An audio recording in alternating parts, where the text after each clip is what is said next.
کہ ہماری قربانی جو ہے اس کا کوپن ہم نے خریدا ہے حکومت سے، تو اب ہمارے کوپن کا کیا بنے گا؟ میرے بھائی بیٹھیں چونکہ یہاں پہ اسلامی حکومت ہے اور شریعت کے مطابق یہاں پہ حکومت ہو رہی ہے، تو آپ مطمئن رہیں کہ آپ کی قربانی ہو جائے گی۔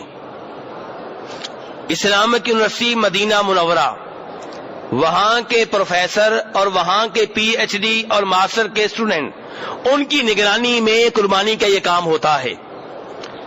ذبح کرنے والے تو قصاب ہوتے ہیں، کچھ شام سے آئے ہوتے ہیں، کچھ ترکی سے آئے ہوتے ہیں، لیکن جن کی نگرانی ہو رہی ہوتی ہے وہ اسلامک یونیورسٹی مدینہ منورہ کے پروفیسر اور پی ایچ ڈی کے اسٹوڈنٹ ہوتے ہیں، طالب علم ہوتے ہیں، تو ان کی نگرانی میں یہ سارا کام ہوتا ہے۔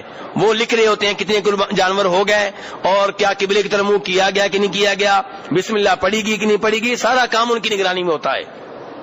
لیکن بھائی کا اصل سوال یہ ہے کہ 10 طریقوں میں کیسے پتا چلے گا کہ ہماری قربانی ہوگی یا تو ہم حلال ہوں گے؟ بھائی کا سوال یہ ہے۔ تو میرے بھائی صحیح بات یہ ہے کہ 10 طریق کے کاموں میں ترتیب واجب نہیں ہے۔ بخاری شریف کی حدیث ہے، حدیث کو روایت کرنے والے صحابی کا نام ہے جناب عبداللہ بن عمرو بن عاص رضی اللہ عنہما۔ وہ کہتے ہیں کہ نبی علیہ الصلوۃ والسلام کے پاس کئی صحابی آئے، بار بار آپ سے سوال ہوا 10 طریق کو۔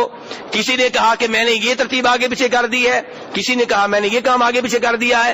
آپ ہر ایک کو ایک ہی جواب دیتے رہے، لا حرجا لا حرجا، کوئی مسئلہ نہیں، کوئی مذائقہ نہیں، کوئی بات نہیں۔ تو میرے بھائی نبی علیہ السلام نے ایک ترتیب اختیار کی، وہ سنت ہوئی، افضل ہوئی، بہتر ہوئی، اور وہ کیا ہے؟ سب سے پہلے 10 طریقوں آپ کیا کریں جی؟ کنکریاں ماریں۔ 10 طریق کو سب سے پہلے کیا کرنا چاہیے؟ یہ سنت اور افضل ہے، اور اس کے بعد جانور ذبح کریں، اس کے بعد بال منڈوائیں یا کٹوائیں، اس کے بعد طواف کریں، صفا مروہ کی صحیح کریں۔ یہ سنت اور افضل و بہتر ہے، لیکن یہ ترتیب آگے پیچھے ہو جائے یا آپ کر لیں تو اس میں کوئی مسئلہ نہیں ہے۔ یہ نبی علیہ الصلوۃ والسلام کی امت کے اوپر رحمت ہے اور اللہ کی مہربانی ہے کہ 10 طریق کے کاموں میں ترتیب واجب قرار نہیں دی گئی۔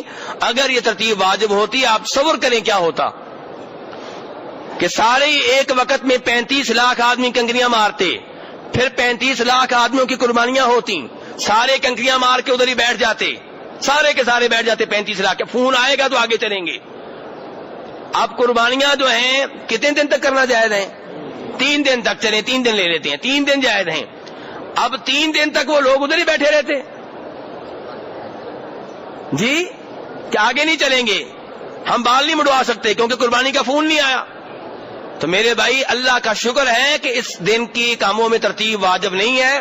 آپ نے کنکریاں مار لی ہیں، آپ بال منڈوا دیں، 2 کام کر کے آپ حلال ہو چکے ہیں، قربانی ہوئی ہو یا نہ ہوئی ہو۔ قربانی اپنے وقت میں ہو جائے گی، کوئی مسئلہ نہیں ہے۔